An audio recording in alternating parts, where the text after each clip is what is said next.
విదేశాలకు వ్యాపారం చేసి అధిక లాభాలలో సంపాదించుకోవచ్చని చెప్పి మోసం చేసిన వ్యక్తిపై ఫిర్యాదు. విదేశాలకు సరుకు ఎగుమతి వ్యాపారం చేస్తే ఎక్కువ డబ్బులు వస్తాయని నమ్మబలికించి మోసం చేసిన వారిపై చర్యలు తీసుకోవాలి. జిల్లా ఎస్పీని ఆశ్రయించిన బాధిత దంపతులు.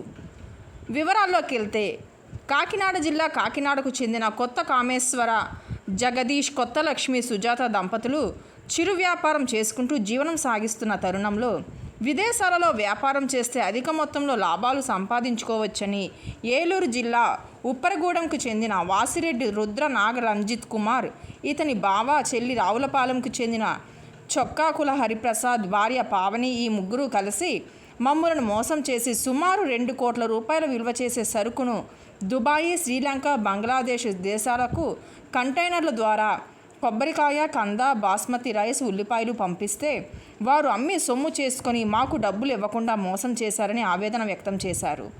డబ్బులు అడిగితే ఈవేళ రేపు అంటూ రోజులు గడిపారని తెలిపారు.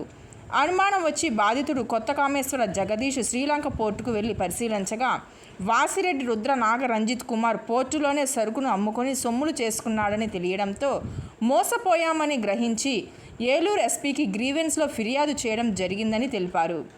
ఎస్పీ స్పందించి మీకు న్యాయం చేస్తామని తెలిపారని భార్యాభర్తలు మీడియాకు తెలిపారు.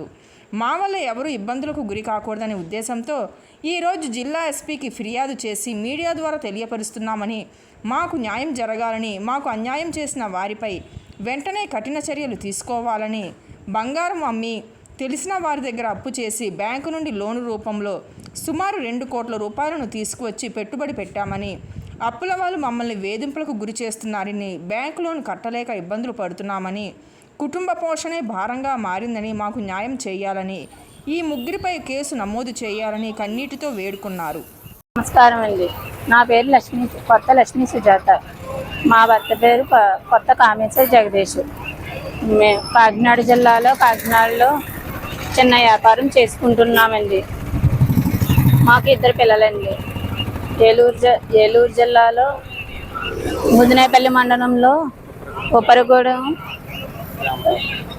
ఉప్పరగూడెంలో గ్రామంలో ఉంటున్న వాసిరెడ్డి రంజిత్ కుమార్, అతని బావ చుక్కాకుల హరిప్రసాద్, చుక్కాకుల పావని, వీళ్ళు ముగ్గురు కలిసి మా ఆయన గారి ముగ్గులోకి మోసం చేశారు.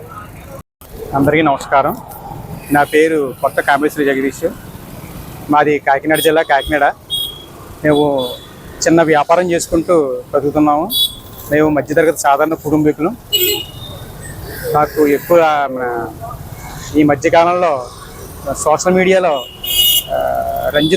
వాసిరెడ్డి రంజిత్ కుమారు, అతని బావ చుక్కాకుల హరిప్రసాద్, ఆవిడ భార్య చుక్కాకుల పావని, వీళ్ళు ముగ్గురు కూడా ఏలూరు జిల్లా మదినేపల్లి మండలం ఉప్పరగూడెం గ్రామానికి చెందిన వాళ్ళు. వీళ్ళందరూ కూడా ముగ్గురు కూడాను వీళ్ళు మాతో సోషల్ మీడియాలో పరిచయం అయ్యి మాకు ఎక్స్పోర్ట్ అంటే విదేశాలు సరుకులు ఎగుమతులు చేస్తే బాగా ఎక్కువ లాభాలు వస్తాయని చెప్పేసి మాకు నమ్మబలికారు.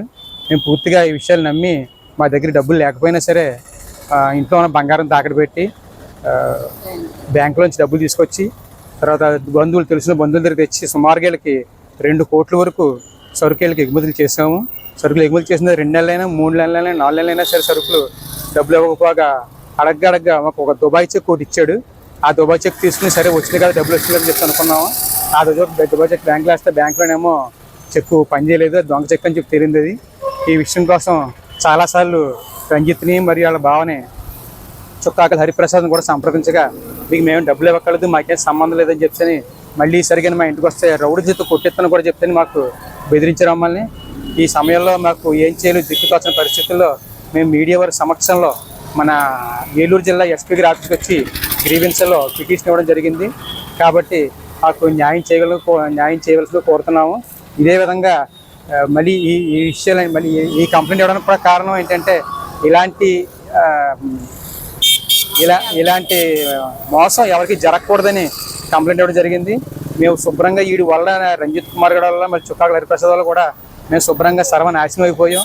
జీవితంలోని పిల్లలకి తిండి పెట్టుకునే పరిస్థితి కూడా వచ్చేసింది. మాకు స్కూల్ ఫీజులు కట్టలేక, ఇంట్లో ఉండలేక, బ్యాంక్ వాళ్ళు అప్పుల వాళ్ళు అందరూ వచ్చి మీద పడిపోతున్నారు. వ్యాపారం కూడా పూర్తిగా మూసాము. కాబట్టి ఎస్పీ గారిని కలిసి ఈ పిటిషన్ ఇచ్చి మాకు తగు న్యాయం చేయాలని కోరవలసిందని చెప్పని ఆయన ప్రార్థించాము. అందరికీ నమస్కారం.